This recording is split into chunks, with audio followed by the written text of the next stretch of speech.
আসসালামু আলাইকুম বন্ধুরা, সবাই কেমন আছেন? আশা করি সবাই ভালো আছেন। আজকে আপনাদের সাথে আমি শেয়ার করব পাঁচমিশালি সবজি দিয়ে শুটকি রান্না করা।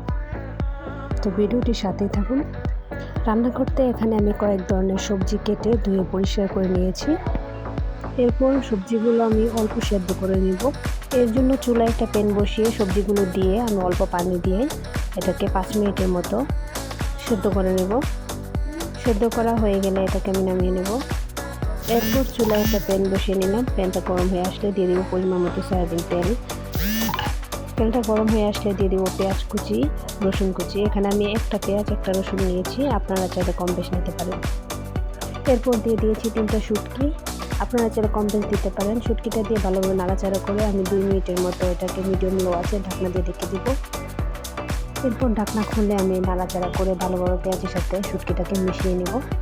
শুটকিটা মেশানো হয়ে গেলে দিয়ে দিব হাফ চা চামচ মরিচের গুঁড়া, হাফ চা চামচ হলুদের গুঁড়া, স্বাদ মতো লবণ দিয়ে নাড়াচাড়া করে দিয়ে দিব কষানোর জন্য একটু পানি। পানিটা দেওয়া হয়ে গেলে দিয়ে দিব আগে থেকে অল্প সেদ্ধ করে রাখা সবজিগুলো দেওয়া হয়ে গেলে নাড়াচাড়া করে ঢাকনা দিয়ে ঢেকে দিব 2 মিনিটের জন্য। 2 মিনিট পর কষানো হয়ে গেলে এর মধ্যে দিয়ে দিব সামান্য পরিমাণে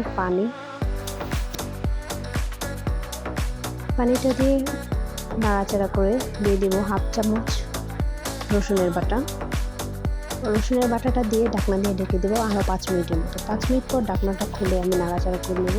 দিয়ে দেবো পুঁই শাক পাতাগুলো দিয়ে নাড়াচাড়া করে ঢাকনা দিয়ে ঢেকে দেবো আরও 2 মিনিটের মতো।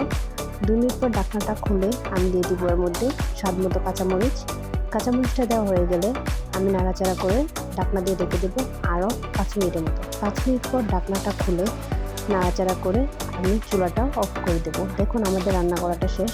এই পুরো রান্নাটা আমি মিডিয়াম আঁচে করে নিয়েছি, নয়তো কালারটা নষ্ট হয়ে যেত। এরপর আমি সার্ভ করে নিলাম। দেখুন রান্নাটা কতটা সুন্দর হয়েছে, দেখতে কতটা লোভনীয় হয়েছে, খেতেও কিন্তু বেশ ভালো লাগে। ভিডিওটি যদি ভালো লেগে থাকে কমেন্ট বক্সে লিখে জানাবেন। সবাই ভালো থাকবেন।